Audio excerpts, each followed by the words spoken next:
Hey folks, David Stewart here. So, it looks like some of us might have a little bit of extra time on our hands in the next few weeks. If you're a student or you're in the education field, as lots of people I know are, schools are getting shut down all over the place or they're postponing classes for a couple of weeks. That leaves you a little bit of free time. Maybe you're a college student and they've gone to online only. You can save a little time by not having to go to class, but you're kind of cooped up in your apartment, cooped up in your house. What do you do with the time? Well, first suggestion for people who aren't looking to be creative the way I am is catch up on the stuff that you normally don't get to do during your life. You can focus on cooking good food, spending time with your family, consuming movies and reading books, doing all the things that you like to do, but you just don't have the time to do it. That's a great opportunity to do it, kind of distraction free, and enjoy that break. It's kind of like a little vacation in the middle of things, whether you like it or not. So you might as well find some things that you are going to enjoy doing about it, fixing things up around the house, catch up on projects. Now, because I'm a creative person, I'm an author and a musician, my suggestion for those of you who are like me is work intensely. Take the time and complete a project. Work on a creative project and see if you can bring it to completion in that amount of time. And this is part of what some people call a writing sprint. So writers will try to write lots of words in a small amount of time and just try to finish something very quickly. Call that a writing sprint. I call it broadly the boot camp mentality or the boot camp mindset. And the reason I call it that is that it's an intense amount of effort for a limited amount of time. And what's important about it is that you're doing it a limited amount of time. Hopefully this shutting down of public events and schools is only a couple weeks. So that's a good limited amount of time. I found that if you try to do something at a hyper intense level where like you're doing it all day or you're staying up at night, you're not sleeping a lot, you're putting everything else to the side, you only have so much capacity to do that before you start to work against yourself. You start to have like maybe a mental breakdown. I found that it's about 6 weeks for me. At the end of 6 weeks, I just can't tolerate working at a hyper intense level anymore.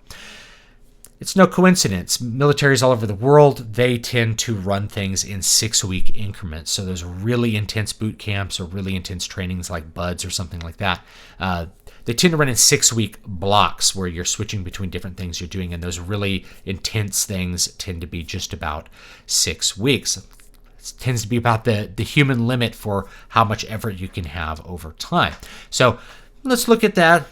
This little break here as an opportunity to complete a project. So I'm going to have some pointers for you for working creatively over the quarantine break or whatever you want to call this.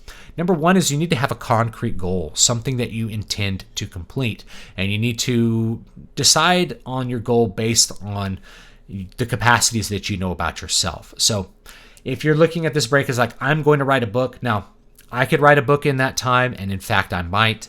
However, if you have never written a book before, think a little smaller. Think I'm going to write like a short, I'm going to write a novella, or I'm going to write a short story this week. Something that you can bring to completion in that amount of time. So that's the first one. Have a concrete goal. And if you're a musician, it could be something like I'm going to write 4 songs, or I'm going to write 1 song, depending on how much time you feel like you have, or I'm going to write 8 songs. I'm trying to write a whole album in that amount of time. And it is possible to do that. Like Sammy Hagar recorded an album in 10 days, and that's and it was still like a hit record, right? It wasn't like a bad record. I think it was, I'm trying to remember what it was called. I think it was I Never Said Goodbye. It was right before he joined Van Halen. He had to do it to fulfill an obligation for his contract before he could join Van Halen as a singer. And they recorded it in 10 days, and Eddie Van Halen played bass on it. So it can be done. If you have 10 days off, 14 days off, you can get a lot of work done if you know what you're doing. So that's number one, have a concrete goal and make that goal realistic to what the amount of time you have and your abilities. So the next thing I'll say is make sure you plan your process to meet that goal. That means you have to decide how much time you're actually going to work in a day. Now, if you've never worked long periods creatively, especially writing or trying to compose music, one of the things you will find is that it's actually very difficult to work long hours writing because of the intense amount of mental focus it can take from you. Focus is kind of like a muscle. And if you haven't built up that muscle, you'll find that it's not really capable of putting as much effort and endurance into whatever you're doing as you would like. So what happens is if you say, I'm going to write for 8 hours right now, I'm going to put my nose to the grindstone and I'm going to write, you end up losing focus, you get fatigued, you get writer's block and things where you normally wouldn't get it because your ability to focus is limited. We don't tend to do the same task in a normal day for like 8 hours. We tend to vary our tasks somewhat throughout the day. So that's my first tip, is vary your day. Break up your work sessions throughout your day. You can wake up, do some work, do an hour worth of work, take a break and eat, do something else, do some chores around the house, come back and do another hour of work, take another break, maybe go work out or something. And maybe you're not going to the gym because that's something that you can't do, or the gyms are closed. Go for a run or whatever you're going to do. Come back, do another hour of work, take a break, watch some TV to unwind, go back and do it. So it'd be better to take your 8 hours. Like say, I'm going to work 8 hours a day for these next 2 weeks. Which is a lot to work creatively. I know we're used to going to work and working for 8 hours, but stretching yourself creatively and mentally for 8 hours and having that kind of focus to write or write music for 8 hours is very difficult. At least it is for me, and I'm pretty experienced. I've been doing this a while in both fields. So what's really worked for me is to break it up over the course of a day. 2 hours, 2 hours, 2 hours. So if you want to take those 8 hours and break them up into 4 2-hour segments, start in the morning, and then have another one at night before you go to sleep, and otherwise do other things, you'll find it's a lot easier to come back and you're more excited to sit down and focus on your work again, and you're not going to get burned out over the course of that day. So breaking up your workload over the course of the day makes the day a lot more tolerable. And another thing about that is that as part of a general creative process, and of course you can find a lot of this stuff in my book, Keys to Prolific Creativity, which is coming out at the end of the month, which has a lot of stuff on creative processes, is that it's important to consume art. So I mentioned catching up on things you don't normally get to do. It's really easy for someone like me to push to the side reading and watching movies and stuff like that, and playing games, because it's not productive. That's like, I got to be productive all the time. I'm very, very driven to try to complete projects. But when you have that time off, it's really good to take a break, consume some art. Consuming art is, in fact, an entire chapter in my book, and I give a lot of reasons for why you want to do that. And there's also information on bootcamp mindset stuff, but you're getting it free right here. The reason you want to consume art is that that's where a lot of your inspiration comes from. It's where you start to synthesize new ideas by putting things together.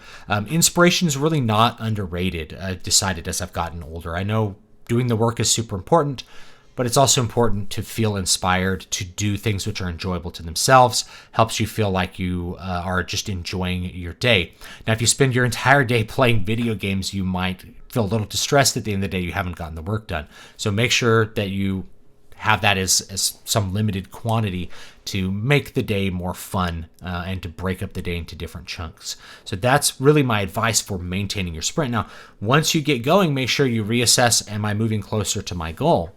And as you approach your goal, make sure that your process is lining up with it. And if you have to increase the intensity, it's good to do that. So if you're doing what I say and you're breaking it up over the course of the day and it's starting out not as intense, it's easier to ramp up intensity as you get to the completion of your goal. You're driven to finish your project. It's much better to ramp up intensity. So I guess this is another tip. It's better to ramp up your intensity than it is to start intense and then burn out. So you want to start in a manageable approach to work, and then as you approach a deadline, whatever deadline you've set for yourself, then you can ramp up the intensity and push the other stuff to the side and really focus hard on what you're doing. In fact, deadlines can be quite magical. I set deadlines for my books as far as publication deadlines, so that I know it's got to come out on that day. And as I approach the day, like the last day that I can upload the manuscript, if I'm running out of time, the intensity can go up. But because that's such a more limited time, remember, it's all about, intensity is related to the limited amount of time. I could stay up 2 days if I needed to complete the project.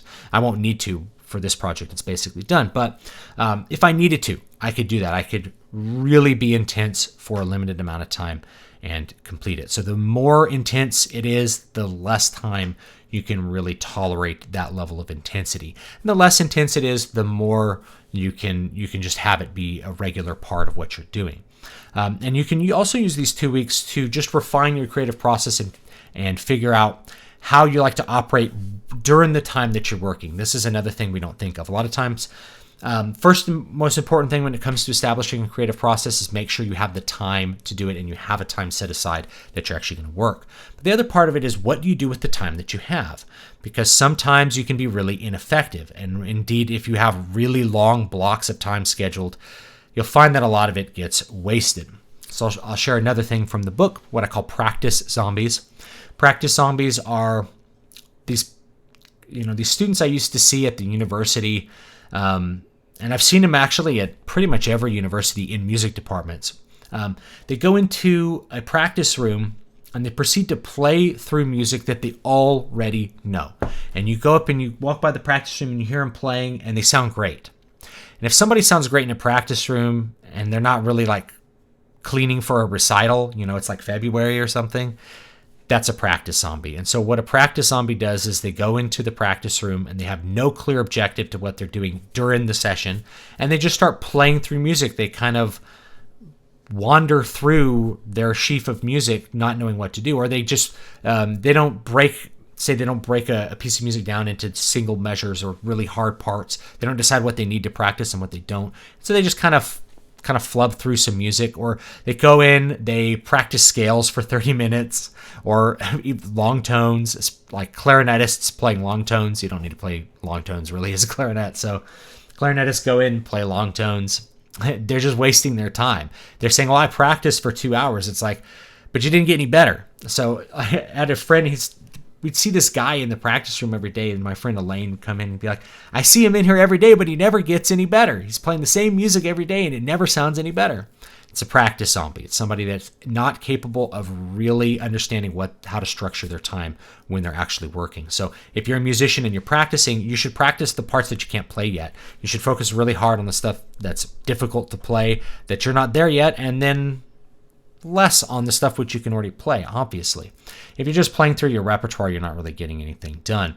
And indeed, you can do this as a writer. If you schedule 2 hours to write, and you sit down and you kind of, you drink your soda and you click your keys and you're like, okay, I'm done my 2 hours. If you look at your words and you're like, I wrote 300 words. Sometimes that happens for writers. That's why word counts are really important, having a little goal for your session. I'm going to write 1,000 words right now. So writers, you could break up your day. Instead of looking at time, you could break it up as words. You say, okay, I'm going to write a novella during the time. In order to write a novella, I need to write 25,000 words. I have a week off. I have 5 days off. That means I need to write 5,000 words a day. So the way that you can do that is you sit down in the morning, you write 1,000 words, take a break, come back, write 1,000 words. You do that 5 times during the day, you're going to get to 5,000 words. So you try that for a day, and if you can hit the target, then you're on target to reach your goal of 25,000 words in your 5 days, or however long you're going to end up doing this sprint. And so you can break it down like that. 1,000 word goal, however many times a day. So you write 1,000 words 5 times a day is easier to do than writing 5,000 words a day. Like, I'm going to sit down and write 5,000 words now, or I'm going to see how many I can write. Do 1,000, take a break, come back. Same idea. So you have a little goal for the session that you're working in. Anyway, that's my advice for that. Let me know what you think down below, and if you have any advice for creative people and what they maybe want to do while they're working. And of course, if you're not creative and you just want to work on projects, that's also good. Like, if you want to fix something in the garage or build some shelves, those are great things to do while you're forced to have the time to do it. Life demands a lot from us, and when it forces us to stop working for a little while, or stop going to the store, or stop doing all the other things that get crammed into our life, it's an opportunity to do some other stuff, or read a book like Keys to Prolific Creativity, which is coming out on March 27th, or any of my other books. I have a bunch of them up on Amazon. A lot of them are just 99 cents. So grab some books from some authors that you like and spend some time reading them and enjoy the break, I guess. Okay. So thanks so much. I will see you guys next time. Don't forget to join my mailing list if you want to keep updated about the physical copy and the audiobook, dvspress.com/list.